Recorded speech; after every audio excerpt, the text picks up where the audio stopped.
to another one of those videos. Although, I'm gonna go around with this specific CD pickup video a little differently because I'm not sure if anyone wants to venture this particular CD pickup video is very extensive, thanks to my good buddy BlazeLight334. So every single CD that you are gonna see in this video right now was delivered to me by him. Alright, stack number one. Some little nostalgia from the Rock Band days, The Downward Spiral by Nine Inch Nails. Chuck by a great 2000s punk rock band, Sum 4441. The ever so classic, beloved Weezer. And I smell brings back a shit ton of memories. Man, I'm feeling old just by looking at these albums. I just the fact that I was only a preteen when they were coming out.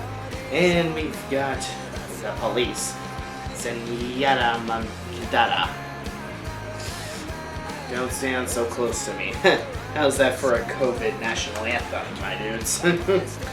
And a few CD hauls that are in the AC/DC catalog. Ballbreaker, Black Ice, and Let There Be Rock. I think this was the last of the Bon Scott era until Brian Johnson took over. And for the first album, Back in Black, I hate to sound like a contrarian, but I have to say that Brian Johnson has a raw enough voice to actually fit the style just only a little bit better than Bon Scott. Let me just see. Hold on a second. No, this was the third to last album. Last album was Highway to Hell with Bon Scott until he sadly passed away. And just for good kicks, I also got this Weezer album. Decided to include it since, for some strange reason, I wasn't in that stack. Since things are kind of getting a little too wacky, trying to move stuff around. Stack number 2 is one of Bullet for My Valentine's best albums ever, Venom. One of my favorite album, Raising Hell. Favorite song ever from Bullet for My Valentine is on this album. My favorite album ever from Bullet for My Valentine is still Screaming Fire, but my favorite song ever is on this album. Too bad they can't keep a consistent flow of making albums that it's kick-ass as this one, because the one from 2018 sucked. Or, I don't even remember what the album name was called, but when I heard it was just awful. The only song that really clicked well with me was Over It, because it really speaks out to me, but everything else is just bogged down by radio rock, which completely goes against the very nature of Bullet for My Valentine's music. Sounds melodic thrash with some metalcore elements mixed into it, which was absolute kick-ass. And in fact, that album was so terrible that it actually made me appreciate this album better. Because at least there's Riot and Breaking Point, and Tears Don't Fall too. And there's also this album, Fever. A bit too ranty about supposed ex-girlfriends, but I still like the absolute attitude that this album has to offer. Next is Unlimited Red Hot Chili Peppers, and we got some Blender by the Collective Soul and the episode legendary Stevie Vai. An absolute shredder that would go up against the likes of Yngwie Malmsteen and Joe Satriani. And you got 6 a.m. Prayers for the Damned. Great fucking album from 2016. I gotta start listening to that soon, because I remember hearing it quite a bit, but I actually didn't end up getting the album for some strange reason. But now that it's in my possession, I'm along for the ride. And now here's the big haul on the ever so beloved Three Doors Down.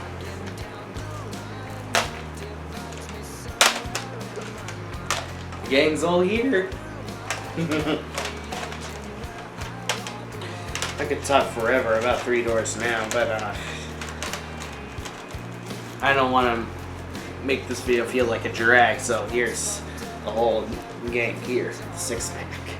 Let me check to see if there's any, if Three Doors Down has any more albums beyond that point. I believe I have all of their stuff.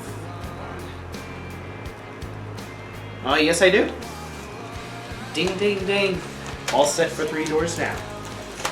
Hell yeah. And now we've finally got another album by Ice Nine Kills. A badass 2021 metalcore album.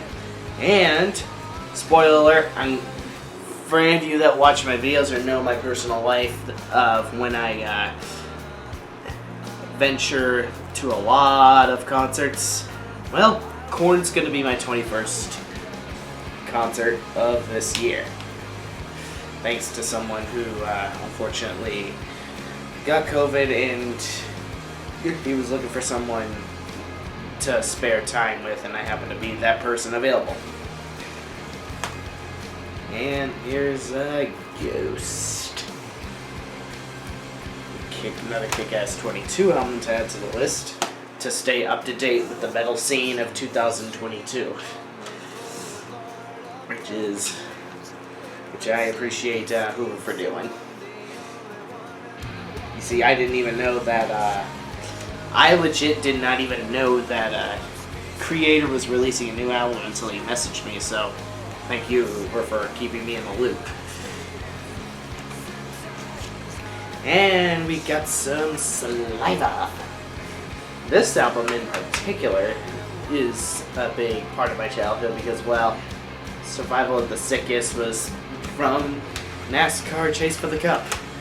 I really missed it when NASCAR was heavily embedded into the hard rock and metal style of soundtracks instead of just being drenched with pop country. Not that I have been really playing much of the newer NASCAR games, though, especially when Ignition is not any better than any of the Heat games or Eutechnics games, but nevertheless, if you're gonna at least have a game that sucks, at least have a decent soundtrack, much like NTG 11. Gameplay was horrible, but at least it had a decent soundtrack. And next, a part of this stack, hold on a second, since I just saw Bon Jovi, and it would be better if I actually included the rest of his stuff in what I'm about to present to you guys.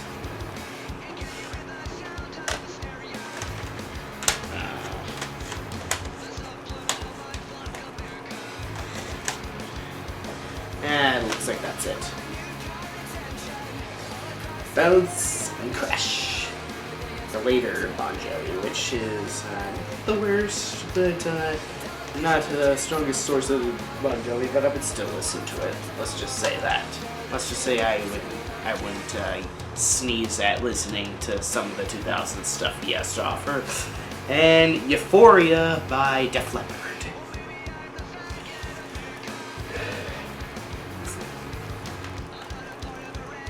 I'm gonna have to re-listen to this to really dig back deep in the memory bank to remind myself what Def Leppard was like in the 90s, because I'm gonna have to really give myself a bit of a refreshing take on this album. Next is another 2000s rock band, Finger 11. Oh yes, Paralyzer, one of YouTube's national anthem. It was ubiquitous on almost every tutorial video, every gameplay video, every compilation, blah blah blah. You heard it everywhere, much like Bodies by Drowning Pool. You all heard the story. And then here's another record by none other than Everclear, which is Sparkle Dave. Next is another album by these badasses. Fuel Sunburn. Finally, I can say that I have another album to my collection by these Bostonians. Or New Englanders, don't remember what specific town or city the Fuel is from, but how about just for kicks, I'm going to present to you guys this album by Fuel, since I'm now talking about them. Nope. The very first track of this album, Quarter, on NASCAR Thunder 2004. This has been old school NASCAR Central so far. Hoover really hit it big. Oh, did Hoover deliver or did he deliver? And next is Head Games by Foreigner. I wouldn't say I wasn't too crazy about Foreigner, but I wouldn't mind having this in my collection because I always felt like Feels Like the First Time was a little bit too cheesy for my liking, but this album is not so bad. Not so bad at all.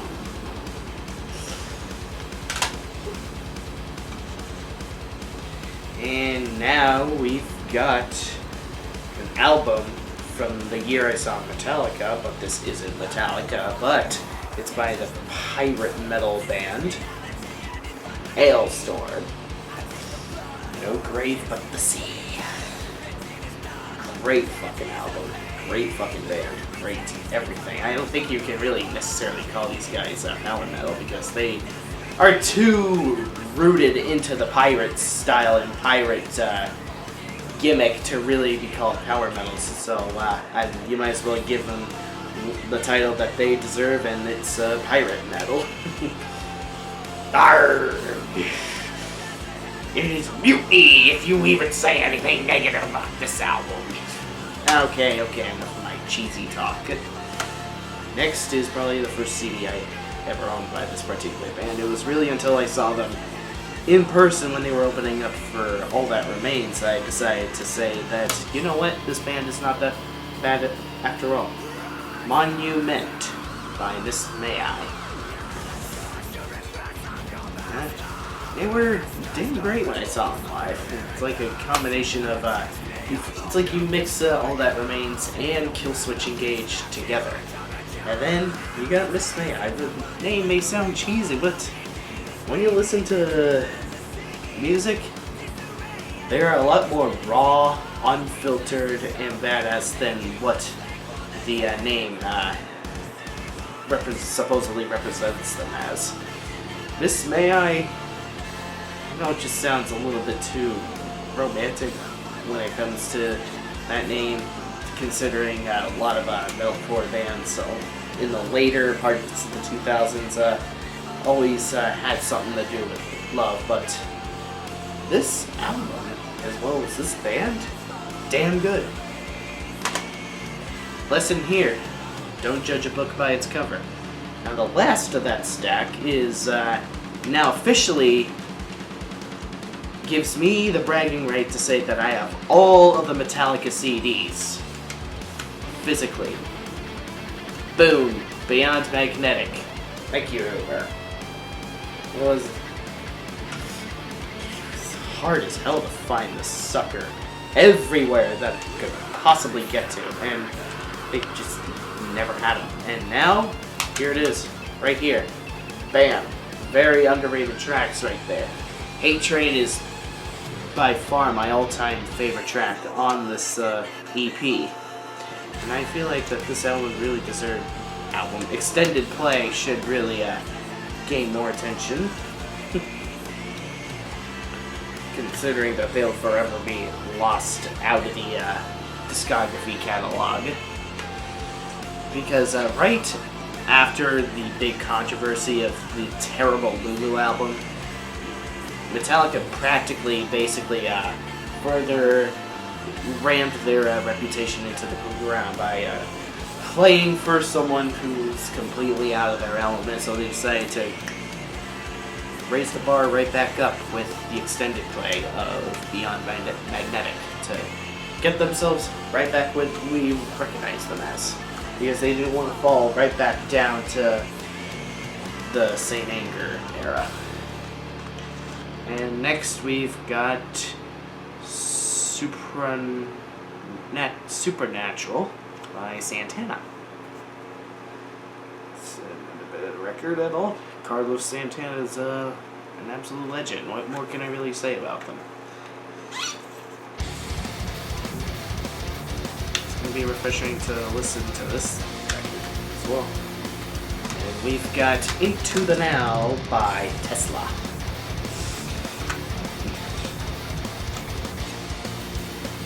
Another I gotta dig myself deep in the memory bank on.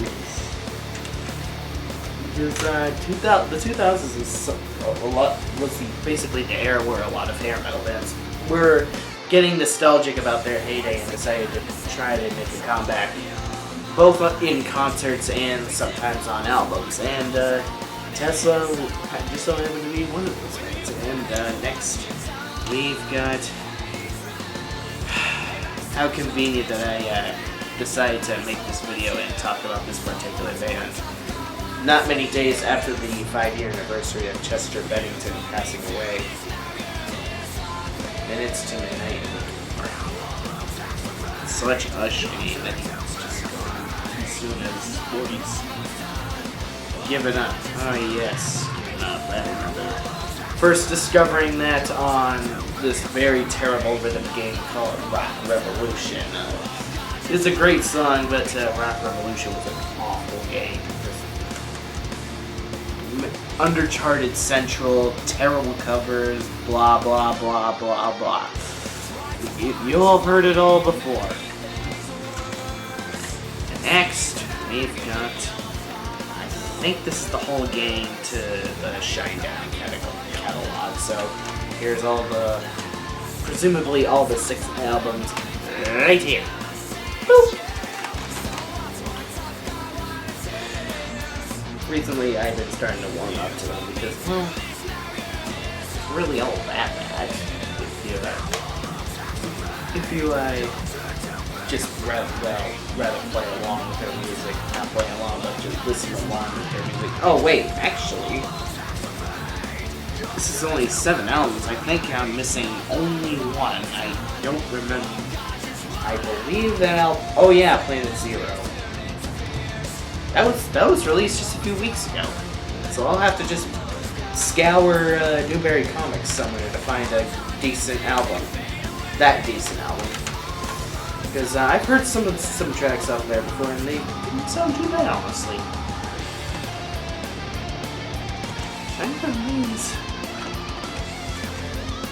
And here's another Santana record, The Greatest Hits. Yes, Black Magic Woman. I remember how fun that was to play on Guitar Hero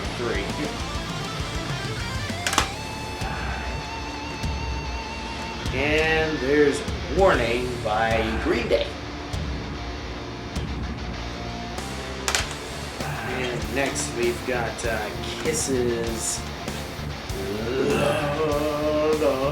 Gone.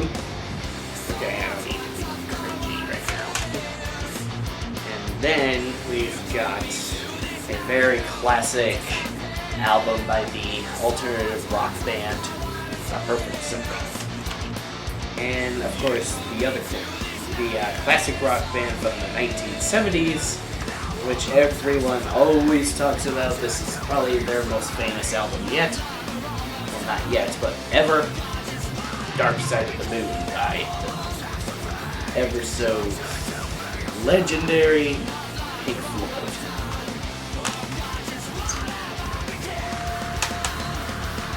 And next is Collective Soul, Afterwards.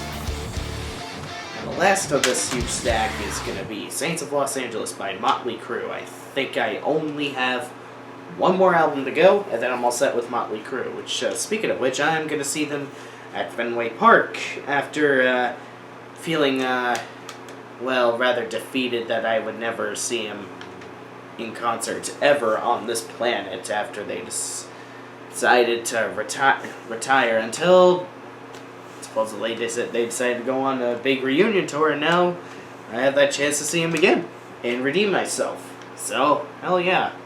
Let's go. Thank you all for watching. Sorry that I didn't go into deep depth on every single possible album, but it's either that or I turn this into a really, really long-winded video, and not to mention I have a lot of other stuff to catch up on, so